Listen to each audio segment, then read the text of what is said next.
Every library has this very different personality. Eric Robinson of Kentucky is on a historic tour of the western United States. I like looking at politicians, mainly presidents, not through mainly a political lens, but also through a personal lens. He was at the LBJ Presidential Library Tuesday, where he says he couldn't help but notice some similarities between President Lyndon B. Johnson and President Joe Biden. I did reflect on that. Somebody did point that out, that there was that parallel between him and Johnson. For starters, Library Director Mark Lawrence says both men made political careers out of championing rights for others. Both of these figures had long careers in Congress and then as president that were really devoted to advancing the cause of civil rights. LBJ had the Civil Rights Act of 1964, and President Biden was the first candidate ever to put forward a policy plan for Black Americans, pushed infrastructure legislation that directly benefited Black business and property owners,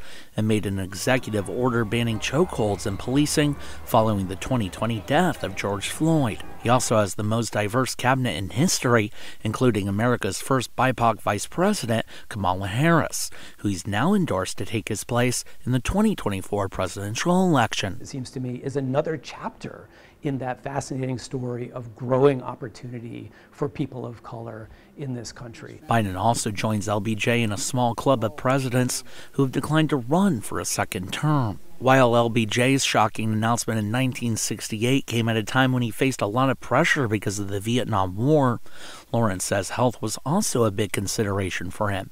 Heart problems would ultimately claim his life at the age of 64. And we should acknowledge that these are incredible acts of statesmanship and sacrifice in the interest of the national good. During the visit, Lawrence only hopes Biden talks about these parallels himself. Going to have a president with us not just to reflect on history, but also to tell us where he stands right now in this incredibly fraught moment. Reporting in Austin, Andrew Freeman, CBS Austin News.